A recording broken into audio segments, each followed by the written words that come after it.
3 of my sequel, and it's going well, but it's certainly not, this was sort of a unique experience, and I wish that everybody, and hopefully everybody will have at least one experience with writing that was like this, because it was almost like the phone would be ringing, I wouldn't even hear it, somebody would be knocking on the door, I was just so focused on what I was doing, but it never felt like work.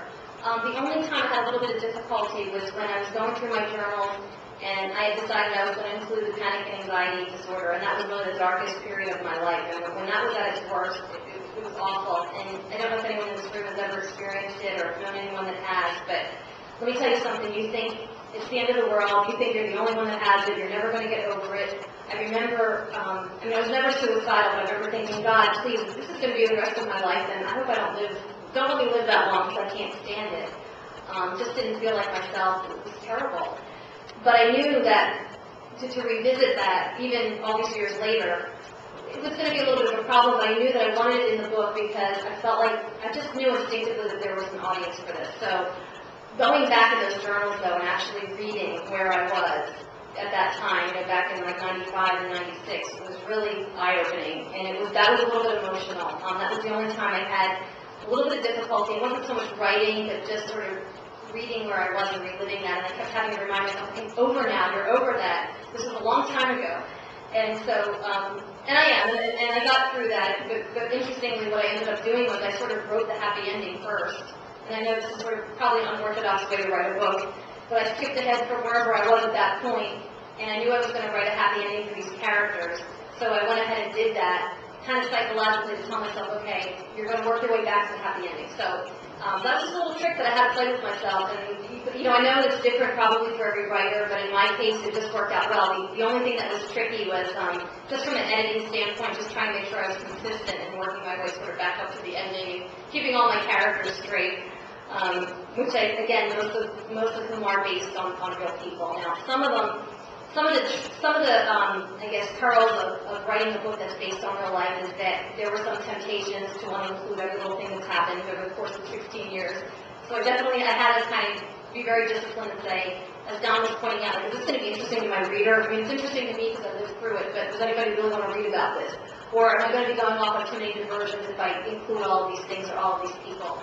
So I had to be really mindful of that, as well as some of my characters actually sort of a conglomeration of a few different people that I know from real life. I have one that's a stereotype. Her name is Erin in the book, and I don't know if any of you are familiar with the term Boca Babe, if you know anything about Boca Raton, but a Boca Babe is someone who's very self-absorbed and mostly with the physical, and they like to get a lot of plastic surgery, and they're very obsessed with how they look and with staying young, and certainly it's sort of an epidemic in South Florida, especially in Boca Raton. So I thought I'd have a little bit of fun and sort of create a character that went in that direction. So Erin's a lot of fun, even though she's kind of a tough character, but she's actually, of the 3 transplants from the Philly area to South Florida, she's sort of the only one that totally loses her way and really gets caught up in that whole scene. And again, to the point where it actually costs her family and things that are really important in life. And that's another theme that I just wanted to bring out. And so I would say that she's the only character that's really more based on a stereotype than a real person. But a lot of people say to me, well, how long did it take you to write this? And technically, I sat down in March of 2008, and as I said, it just flowed, it just happened. And while I was at work all day at my job, all I could think about was getting home to my computer and finishing chapter 8. It was just always on my mind. And I set a goal for myself. By the time I got to chapter 8, and I realized, oh my gosh, I'm really going to finish this. It was pretty exciting. At that point, I thought, wow, I'm going to set a goal now. That might have been sometime around April, so I set a goal to finish it. I believe it was like July 5th of that year, for whatever reason, just picked that random date. And I actually finished it on June 29th, which happened to be my parents' anniversary. So I don't know if there's any connection there or not, but I actually finished it first, it also went through editing, but I actually finished the whole story at that point. And all along, I had people, I had sort of a core group of readers reading it chapter by chapter, one of which is my cousin Annie, who I mentioned in my dedication in the book. And I guess their encouragement, too, really kept me going. And I had one male friend of mine who lives in Philly, and my cousin Annie, and then an aunt of mine. I was trying to get different age groups and different genders, and just to see. And feedback that they kept giving me was so positive. I mean, they would say to me, I love chapter 7, send me the next one. And I'd say, okay, as soon as I write it, I'll send it back to you. But that really kept me going during the whole process. But, you know, yeah, technically I wrote it in about 4 months, but really it took me, I had to live through the events of the previous 15, 16 years to really get to this point. So, kind of an interesting answer to that question.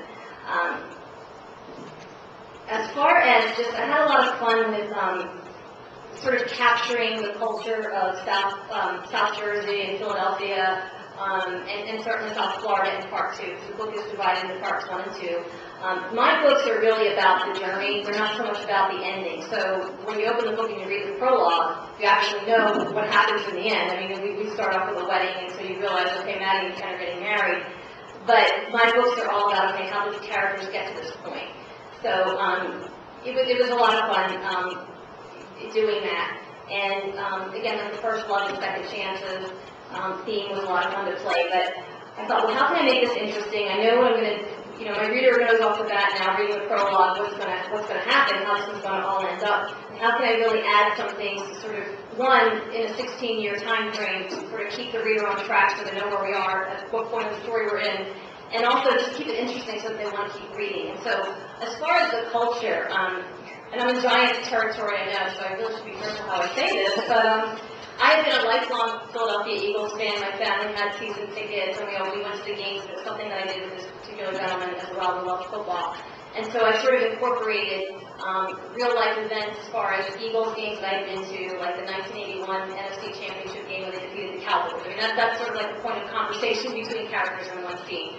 My dad is a Phillies maniac, and so I think the magic number now is, what, 6?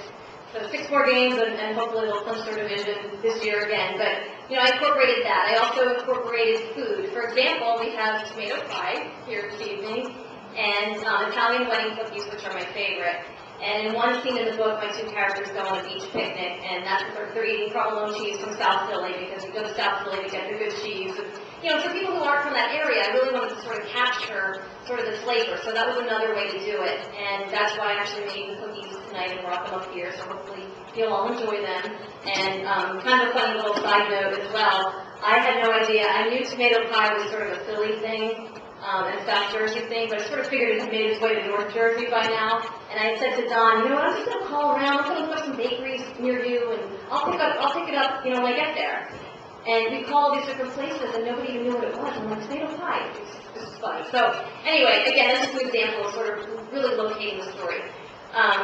Music is another thing. I mean, you'll notice as the story progresses, I definitely incorporated modern music into it, and I have in my computer, when this is over, we can play the soundtrack, but I basically downloaded all the songs that I mentioned in the book and sort of created a quote-unquote soundtrack for the movie. But in 1992, which is when the story opens, you know, one of my 2 favorite songs that summer were John Ciccato's Just Another Day and Elton John's The One.